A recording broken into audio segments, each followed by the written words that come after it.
Hello, I'm David from Chaoszine, and today I have the pleasure to talk with Nate Garrett from Spirit Adrift about their upcoming album, Ghost at the Gallows, coming up on Century Media in August. So, how are you doing today, Nate? Hey, David, I'm doing good, man. Good to be here. Yeah, you just came back from Europe, if I recall correctly. How did it go? It was killer, man. Yeah, we just went over there for like 8, 9 days. We did Download Festival in the UK, which was incredible. Played the same day as Metallica, so that was nice. And then Into the Grave Festival in the Netherlands, which was great. A couple of shows in the UK with Guar, and then we finished at Hellfest in France, and we played the same day as Iron Maiden. So not bad. Pretty good little week. It's pretty intense, like yeah, in such a few days. And doing research for this interview, I came up with, I run into your podcast and I started to listen to some of that, and yeah, it was crazy what you were saying. You barely sleeping, and like it's quite a tough, but like that's what we get after the pandemic, I guess, that everything's happening out of the sudden, like everything that didn't Yeah, happen for 2 years. exactly, man. It's crazy right now. Every band that was forced to stay home for 2 years is now trying to tour, and yeah, it's tricky. It's always been tricky in Europe, especially trying to route tours. There will be a lot of really long drives or fly days where there's not a lot of sleep. But yeah, I broke my record for most consecutive hours without sleeping several times on that on that tour. Yeah, some stuff. And well, going to into the new album, I've also heard on your podcast that it's due to many reasons, the pandemic and how slow the physical music industry is working at the time, that you've been working, and you started working on this album almost 3 years ago, and that it's pretty weird that in the pandemic years you came up with an EP first, and then this compilation album with a couple of originals. So like, I wanted to ask, putting this new album in the context of the rest of the discography, I don't know if you make a big difference between like full albums and this kind of appetizers or whatever little releases that you had in between. So where does it sit, like in the evolution of the sound of the band, or you as a um songwriter? Yeah, full albums definitely are a big deal. I take everything very seriously. I always want to make the best music that I can possibly make. And Forge Your Future, the songs on that were written like I was writing those songs and writing songs from Ghost at the Gallows all at the same time. I this was March 2020 when the lockdowns hit. I just started writing music as a way to cope with what was going on. That's what I've always done. No matter what I'm going through, I put it in my music, and I write songs as a form of therapy, sort of. And so, yeah, some of those songs became Forge Your Future. That was definitely more of, I think, new wave of British heavy metal, maybe proto thrash metal, sort of like stadium, old school stadium metal. That was sort of the direction with Forge Your Future. And then the new album, I would say it's a lot more influenced by moving back to the South. I grew up in the Southern United States. That's a big part of who I am.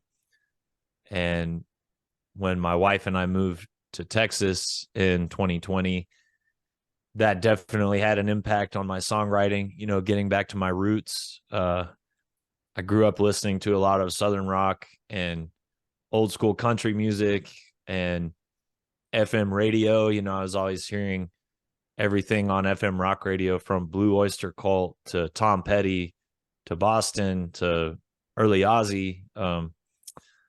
So I think the move back to the South really influenced the new album, and also just a lot of death, man. Unfortunately, I've been accustomed to death my whole life, but from 2020 till now, there's been a lot of death in my life, losing friends and family members, and lost our dog.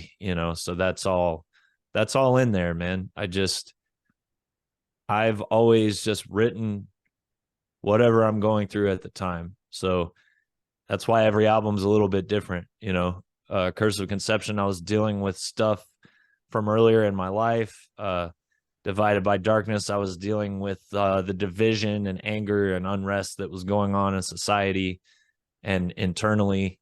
Enlightened, things were sort of good in my life, which is rare. So that album is kind of like uplifting, and Forge Your Future, I was feeling very hopeful and trying to stay positive. But Ghost at the Gallows, it's a very dark album, dealing with a lot of death and stuff like that. Yeah, I see. Yeah, I'm sad to hear about all that loss, and you've been through a lot. I gather from what you told also in the podcast, and um I think it's quite an interesting thing that you're doing this podcast, because it gives a lot of insight, and I kind of wish that many artists did that. But um, I think it also like feels that it's I appreciate the honesty on it, that you've also like touched very maybe kind of sensitive issues about the state of the music industry, and kind of how the press deals with this, and but also I think that there's a lot of bands, or like maybe an overflow of bands doing this traditional heavy metal thing, and I think that sometimes it gets very tiring, and it's really hard to cherry pick the ones that actually have something new to offer, or something authentic to offer. So what would you say that it is the element that makes kind of a Spiritual Drift maybe stand from the rest of the more this traditional heavy metal boom that we're living currently? Yeah, it's real. It's just real, man. There's a lot of great bands doing like traditional metal, old school metal, whatever you want to call it. For one thing, a lot of them are trying to sound retro, and I've never been interested in trying to sound retro. All the best bands from the 70s and 80s, they were trying to sound as good as possible. They were using the most modern technology. It only sounds retro to us now, 40 years later. So I've never been interested in sounding retro. That's one thing.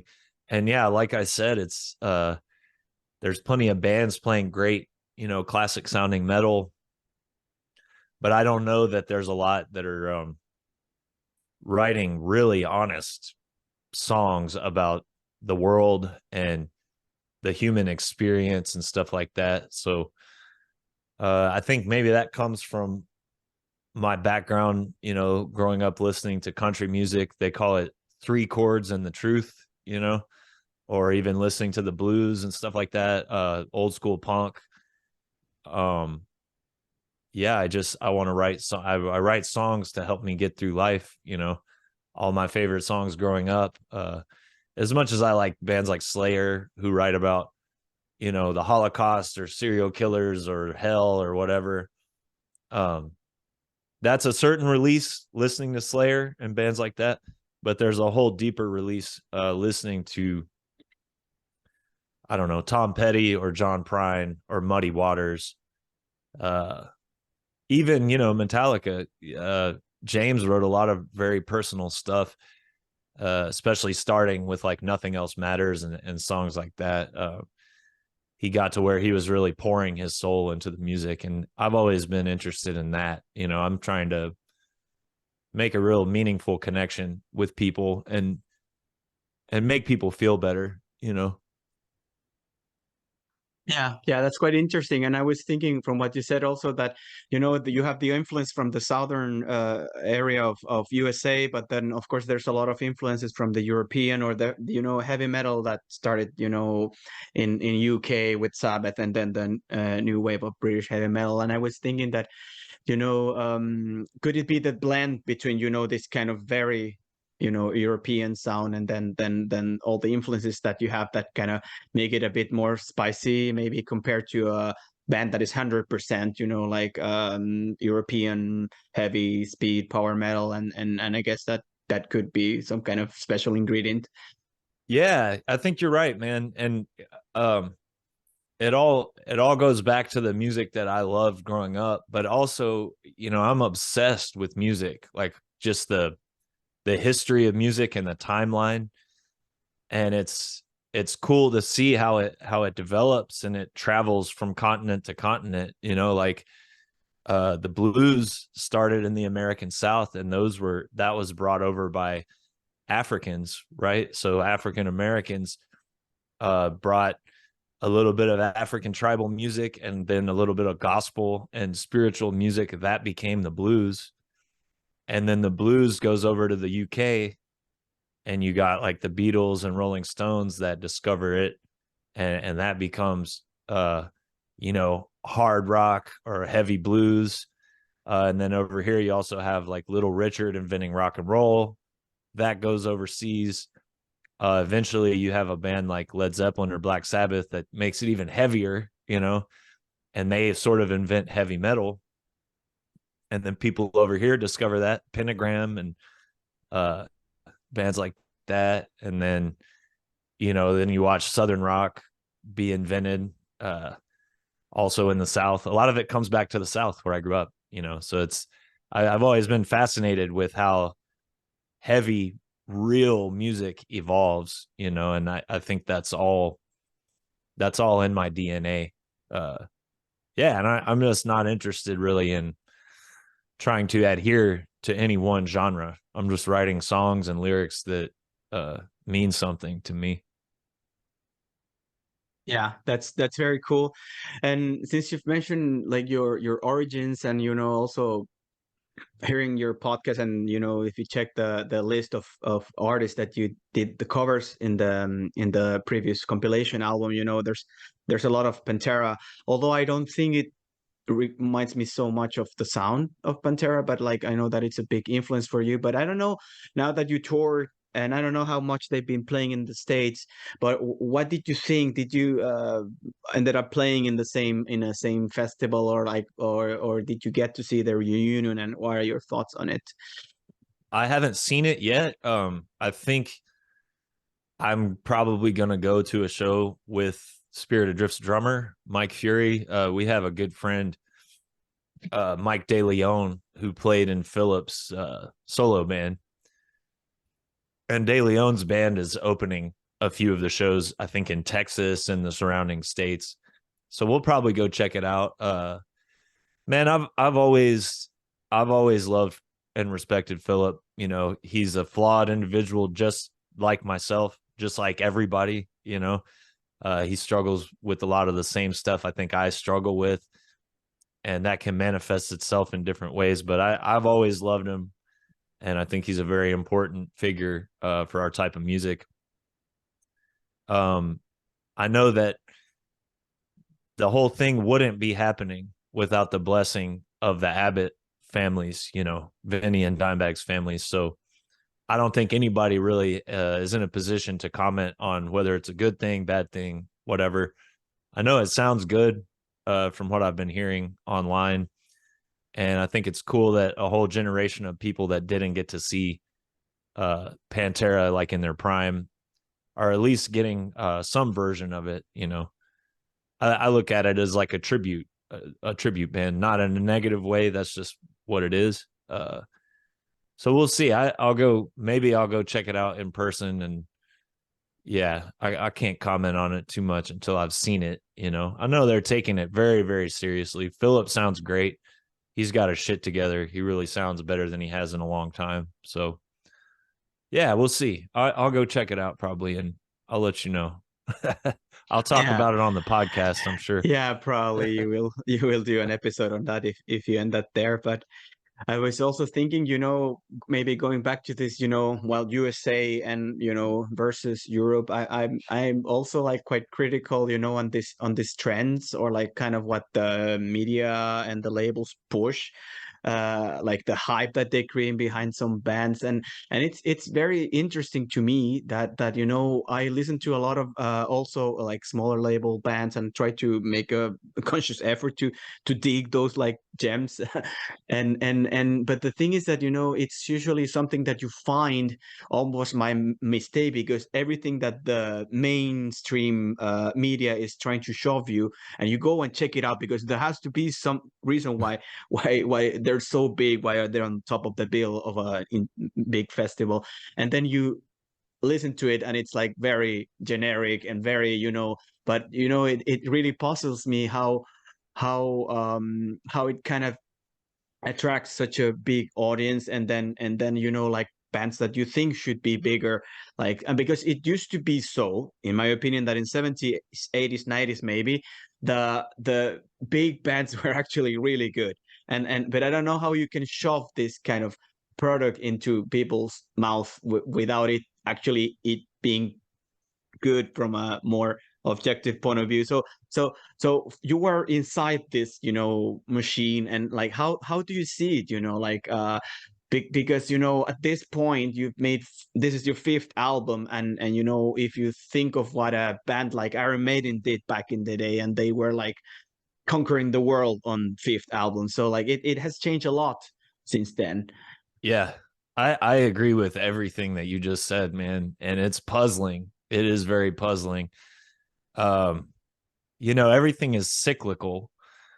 And I think that all of you in countries like Finland and other European countries, and even in the UK, I think people are a lot more, they're definitely more active participants in finding music that they love. I don't think you guys are so easily swayed as the people in the States, but yeah, it's odd that over here, it seems like there's a lot of people who are just fucking sheep, man. I mean, look at our elections, the shit that people buy into. It's almost like if you have a mustache and traditional tattoos and shit, people care more about that than they do if you are able to write a riff or a song. If you have this type of person in your band, instant fan base. If you have this type of person in your band, instant fan base. Like the hardcore scene, they'll just almost kind of buy all the way into a band, and it doesn't even matter if the music's good or not. So I don't know. There's good bands, and then there's bands that blow up that are actually good. Like Turnstile, I think, is a really good band, and they fucking blew up, and that's great. So, historically, when we look back on previous decades, we're only remembering the most successful bands for the most part. So maybe 20 years from now, we'll only remember some good bands. But yeah, I don't know. It's confusing, man. It's, playing the festivals in Europe and UK, it was very clear that even the people that didn't know who we were, they were way open-minded. And when we started playing, you could see like these people were like, holy shit, this band is awesome. And then we made new fans. Over here, it's almost like people want to be told by someone else what to like. It's very strange. I don't understand it at all, because I've always been very individualistic. I've never really wanted to be part of a tribe or anything like that. But I think most people, the tribalism is still in them. They want to be part of a tribe. And so when someone behind the scenes is pushing some shitty fucking band, and it becomes this like hyped popular thing on social media or whatever, a lot of people just jump on board because they want to be part of like a family or something. I think that's bullshit. I just care about music, that's it. And even, like, I think about in the 2000s, bands that were being pushed were like Mastodon and Lamb of God there for a minute. Those are fucking great bands. So I mean, all it takes for a band like us is one opportunity, you know, and uh the vultures behind the scenes will jump on board and start shoving us down people's throats, you know. Yeah. Well, and I think that it's really up to the markets, like you said. You know, in Europe, people might be more open-minded, or at least, you know, yeah, not so easy to convince. And I think South America is another. Well, I come from South America, and I know that people there usually don't buy so much into the gimmick, and really like go for the music, and you know, do it for the passion and not so much for the trendiness of it. uh and I don't know if you've thought of, you know, because it's a very tricky thing, because I like a lot of like smaller bands from the States, but it's really hard to believe that they will tour more extensively in Europe because of the current situation. And they're so, you know, the whole even like at the venue level, it's getting so difficult, like let alone visas and gas and whatnot. But do you think that it could be, you know, a strategy in the future to, you know, explore these other markets more extensively, you know, even Asia, um, Europe in a wider sense, and you know, South America? What do you think? Yeah, I mean, I'll play wherever they book me, man. We really want to go to South America, like you said. I know that there's people down there already that are really wanting us to come, and everyone I know that's towards South America is like they don't fuck around down there. Like you said, they're not fucking posers. You know, there's uh I think the problem that we're talking about is just a lot of posers, man. We need to start gatekeeping again. And yeah, I think like South America and certain places in Europe are a lot better at weeding out the fucking shitheads, you know. But yeah, as far as the touring thing, dude, I'll play wherever we can, wherever they want to put us, and if we can make it make sense economically. I have no interest in getting rich off of playing music. I would like to pay the bills. That's it. That's the top. I don't want to be famous. I don't give a fuck about that. People that want to be famous are sick. There's something very, very wrong with them. I just want to pay the bills, man, and whatever we can do to play for as many people all around the world and have that connection with our fans. And if I can pay the bills, that's a bonus, you know. So we'll see what happens. We're definitely planning on coming back to Europe with a very cool band from the UK. We're in the very early stages of discussing that, but yeah, we'll see, man. I'm just gonna keep writing good songs in the meantime. Try to. Yeah, and you know, just wanted to congratulate you. Of course, I had the chance to listen to the promo of Ghost at the Gallows. I pre-ordered it already. I don't know if you can see there at the back the two previous ones. You know, like it was a great discovery. I think Century Media probably had an effect on making it a bit more widely available, and at least their press and distribution like has worked, because you know a lot of people, especially with Light in Eternity, it caught a lot of attention in my circles.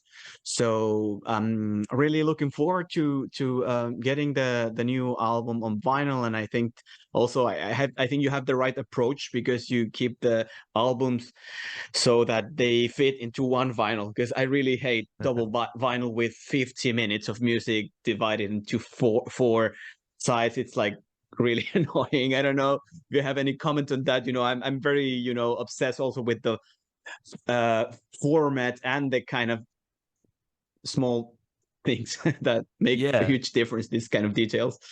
yeah, man. Well, I think with live performance and with recordings, I would rather, you know, as a fan, I feel this way too. It's better you reach the end of an album and you go, fuck, I wish there was more. I would rather have that than you're getting into like the third quarter of the album and you're like checking your watch, like, when the fuck is this thing gonna end? You know, same with live shows. Like, uh, I would always rather people want more rather than people are like walking out the door while we're playing our last 2-3 songs. And yeah, I like perfect album length to me is between 35 minutes and maybe 48 minutes, somewhere in there. Even Master of Puppets, as much as it's perfect, I think they could shave a little time off. Maybe Disposable Heroes, they could have cut a couple of the repetitions there. I find myself listening to Ride the Lightning more. It's a little bit more concise. And it's the vinyl thing. It's like, that's the most important part to me. I don't care about streaming. I don't give a fuck about any of that. The labels and the industry, all they care about now as far as recorded music is streaming. That's the only thing that matters to them. The only thing that matters to me, one, the songs are good, but as far as the release, I just care about the vinyl, man. That's my main concern. And I really felt strongly about the physical presentation. The vinyl is going to come with a 12-inch booklet. Every song has its own artwork, because that's what I like, and this whole Spirit Adrift thing is just about doing what I want to do and what I like to do, and writing songs that I like and putting out records that I like, and that's it. And if other people like it, then that's awesome. Yeah, man, we're running out of time, but I really wanted to thank you for the opportunity to talk, a nice chat with you, and hope to see you in Europe soon, and especially in Finland, if you could make it all the way here. It's quite far, but congratulations again on the album, and take care. Thank you so much, David. And I personally love Finland, so I hope we can make it there soon. Yeah, take care, man. Cheers. Bye. Bye.